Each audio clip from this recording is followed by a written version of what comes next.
ជំរាបសួរបងប្អូនទាំងអស់គ្នាសូមស្វាគមន៍ជាថ្មីមកកាន់ Channel YouTube របស់នាងខ្ញុំថ្ងៃនេះនាងខ្ញុំមានវីដេអូថ្មីមួយចង់មកចែករំលែកដល់អ្នកទាំងអស់គ្នាអំពីរបៀបធ្វើគីមឈីប៉ុន្តែមានភាពងាយស្រួលមានរសជាតិឆ្ងាញ់សំខាន់ចំណាយលុយតិច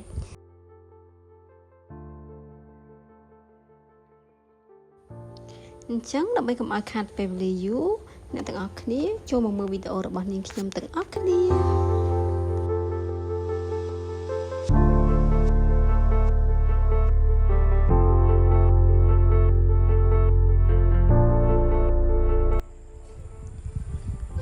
របៀបធ្វើគីមឈីអ្នកទាំងអស់គ្នាចាំបាច់គឺត្រូវតែមានស្ពៃបូកគោដោយសារយើងយកស្ពៃបូកគោមកធ្វើគីមឈីរបស់យើងណាហើយចំពោះការកាត់គឺនាងខ្ញុំកាត់វាខ្លីៗតូចល្មមព្រោះដោយសារយើងចង់នៅពេលដែលធ្វើកើតហើយគឺយើងអាចញ៉ាំតែម្ដងមិនបាច់ចាំកាត់ម្ដងទៀតអ្នកទាំងអស់គ្នាអញ្ចឹងអ្នកទាំងអស់គ្នាអាចកាត់ដូចនាងខ្ញុំក៏បានឬក៏ទុកវាទាំងវែងអញ្ចឹងក៏បានចាំពេលដែលវាកើតហើយ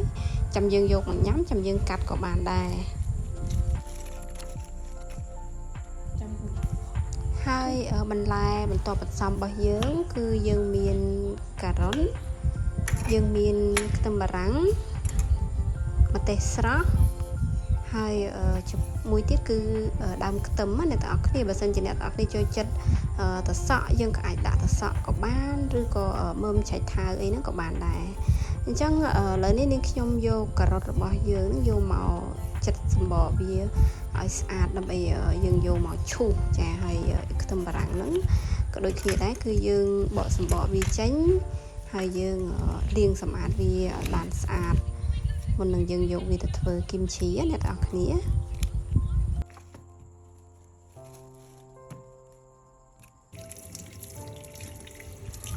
អញ្ចឹងយើងធ្វើការលាងបន្លែរបស់យើងឲ្យបានស្អាតមកហើយនាងខ្ញុំភ្លេចប្រាប់អ្នកទាំងអស់គ្នា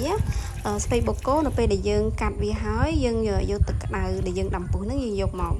ស្រុះវាមកយើងចាប់ពីលើវាមកហើយយើងកូរវាឲ្យសព្វមកហើយយើងត្រាំវាទុកចោលរយៈពេលប្រហែលជា3ទៅ5នាទីអ្នកទាំងអស់គ្នាដើម្បីឲ្យស្ពៃបូកគោរបស់យើងវារាងទន់អានេះគឺវាទន់លឿនហើយយើងមិនបាច់ចាំប្រឡាក់អំបិលផ្អាប់អំបិលក៏បានដែរយើងអត់ចង់ឲ្យវាប្រៃពេកអញ្ចឹងនាងខ្ញុំយកទឹកក្តៅមកស្រុះវាមកផ្លេតប្រហែលជា4-5នាទីហើយនាងខ្ញុំយកវាមកលាងសម្អាតវាស្អាតនៅពេលដែលយើងឃើញវាទន់អញ្ចឹងហើយអ្នកទាំងអស់គ្នានេះអានេះបន្ទាប់ពីនាងខ្ញុំបានត្រាំវាជាមួយនឹងទឹកក្តៅហើយប៉ុន្តែដោយសារនាងខ្ញុំអត់បានថតអ្នកទាំងអស់គ្នាអញ្ចឹងក៏ភ្លេចថតកន្លែងហ្នឹងអញ្ចឹងក៏ជាប់បានត្រឹមតែយកមកលាងឥឡូវនេះយើងចាប់ផ្ដើមលាងស្ពៃបូកគោរបស់យើងហ្នឹងឲ្យបានស្អាតជាមុនសិនមកហើយយើងទុកវាឲ្យស្រស់ទឹកយើងទុកម្ល៉េះសិនឥឡូវនេះយើងមកធ្វើគ្រឿងរបស់យើងបន្ថែមទៀតណាអ្នកទាំងអស់គ្នា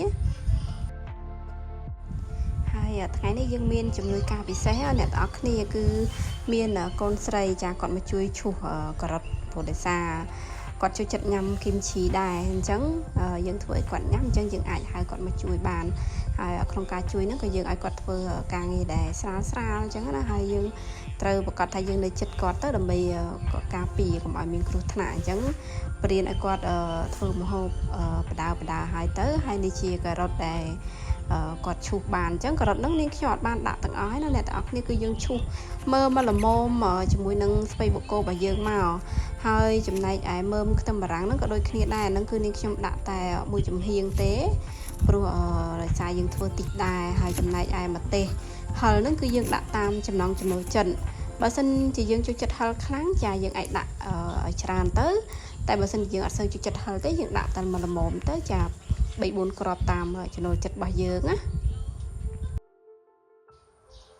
ហើយឥឡូវនេះនាងខ្ញុំយកមើមខ្ទឹមបារាំងជាមួយនឹងម្ទេសហឹលហ្នឹងយកមកកិនចូលជាមួយគ្នាដោយសារតែនេះខ្ញុំដាក់ខ្ទឹមបារាំងហើយអញ្ចឹងនេះខ្ញុំអត់បានដាក់មើមខ្ទឹមសទៀតទេអញ្ចឹងខ្ញុំយកវាមកកិនឲ្យរាងម៉ត់បន្តិចមកហើយយើងចាប់ផ្ដើមលាយគ្រឿងរបស់យើងអញ្ចឹងការ៉ុតដែលយើងបានឈូសហើយឥឡូវនេះគឺនេះខ្ញុំចាក់ស្ពៃបូកគោដែលយើងបានដាក់សម្រាប់ទឹកអ្នកនរគ្នាចាក់ចូលមកហើយបន្ទាប់មកគ្រឿងកិនចាគ្រឿងកិនដែលយើងបានកិនមិញហ្នឹងគឺយើងដាក់ចូលមក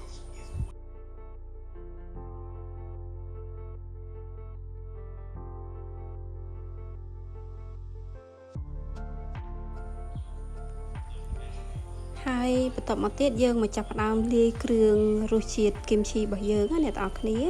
អញ្ចឹងអានេះគឺនាងខ្ញុំដាក់ទឹកត្រីចាចំនួន2វែកបាយចាហើយវែកបាយនឹងគឺរៀងតូចៗដែរទេអ្នកទាំងអស់គ្នាយើងដាក់ទឹកត្រី2វែកបាយមកហើយនាងខ្ញុំដាក់ស្ករសចាស្ករសចំនួន1ស្លាបព្រាបាយចាបន្ទាប់មកនាងខ្ញុំដាក់ប៊ីចេងចាអំបិលហើយនិយាយទៅអ្នកទាំងអស់គ្នាចូលចិត្តរសជាតិបែបណាអ្នកទាំងអស់គ្នាដាក់គ្រឿងផ្សំហ្នឹងតាមចំណង់ចំណូលចិត្តហើយចាំយើងភ្លក់មើលហើយចំពោះគីមឈីអ្នកទាំងអស់គ្នាយើងមិនគួរធ្វើឲ្យរសជាតិហ្នឹងវារៀងដិតពេកទេគីមឈីគឺយើងអាចធ្វើរសជាតិបែបស្រាលប៉ុន្តែឲ្យវារៀងជូរបន្តិចមិនឆ្ងាញ់ណាហើយនេះគឺជាតួឯកដែលមិនអាចខ្វះបាននៅក្នុងការធ្វើគីមឈីអ្នកទាំងអស់គ្នាគឺម្ទេសហុយរបស់កូរ៉េចាព្រោះបើសិនជាអត់មានម្ទេសហុយរបស់កូរ៉េនេះទេគីមឈីយើងគឺអត់មានពណ៌ក្រហមស្អាតទេអ្នកទាំងអស់គ្នាព្រោះដោយសារយើងប្រើម្ទេសហិលហ្នឹងគឺយើងប្រើចំនួនតិចតួចអញ្ចឹងយើងត្រូវការម្ទេសហុយកូរ៉េនេះយកមកដាក់អញ្ចឹងអ្នកទាំងអស់គ្នាអាចរកទិញតាមផ្សារក៏បានតាមម៉ាតក៏បានដែរកន្លែងណាក៏មានដែរចាហើយនេះគឺដើមខ្ទឹមចាដើមខ្ទឹមហ្នឹងគឺដោយសារនេះខ្ញុំចូលចិត្តញ៉ាំដែរអញ្ចឹងនេះខ្ញុំដាក់ដើមខ្ទឹមចូលដែរអញ្ចឹងណាតែបើអ្នកទាំងអស់គ្នាអត់ចូលចិត្តយើងមិនបាច់ដាក់ដើមខ្ទឹមនឹងក៏បានដែរហើយឥឡូវនេះនាងខ្ញុំកូរវារៀងចូលជាតិបន្តិចសិនមកហើយអ្នកទាំងអស់គ្នាចំពោះគីមឈីនេះណាបើសិនជាយើងចូលចិត្តបៀបជូរខ្លាំងអញ្ចឹងយើងអាចទុកវារយៈពេលប្រហែលជា3យប់អីទៅតែបើសិនជាយើងអត់សូវចូលចិត្តជូរពេកទេយើងអាចទុកវាតែ1យប់តែចំពោះនាងខ្ញុំចូលចិត្តទុកវា2យប់អញ្ចឹងគឺវារសជាតិវាមកល្មមអ្នកនរវាជូរល្មមហើយអ្នកទាំងអស់គ្នាពេលដែលកូរបែបនេះហើយគឺយើងអាចភ្លក់វាបានណាយើងភ្លក់ទឹកវាទៅបើសិនជាវា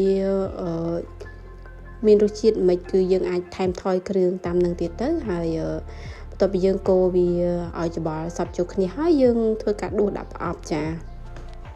ចំពោះឲ្យប្រអប់ដែលយើងយកមកដាក់អ្នកទាំងអស់គ្នាគឺធ្វើម៉េចគឺត្រូវតែឲ្យប្រអប់ហ្នឹងគឺ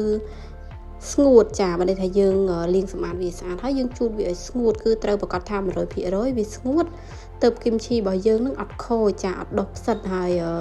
យើងអាចរក្សាទុកបានយូរហើយបន្ទាប់ពីអ្នកទាំងអស់គ្នាដាក់ប្រអប់អញ្ចឹងហើយគ្របវាឲ្យជិតទៅចាប៉ុន្តែកុំតន់ដាក់ចូលក្នុងទូទឹកកកយើងដាក់នៅខាងក្រៅចាដាក់ខាងក្រៅនិយាយទៅ1យប់2យប់3យប់តាមចំណង់ចំណូលចិត្តដែលយើងចង់បានជូរចាយើងអាសាភ្លក់មើលទៅហើយនៅពេលដែលជូរហើយទើបយើងអាចយកទៅដាក់ក្នុងទូទឹកកកហើយយើងអាចញ៉ាំបានហើយគីមឈីនេះយើងអាចទុកបានយូរអ្នកទាំងអស់គ្នា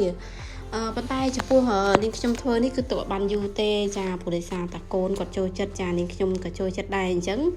គីមឈីមួយប្រអប់ហ្នឹងគឺថាញ៉ាំតែ3-4ថ្ងៃហ្នឹងគឺអស់ហើយ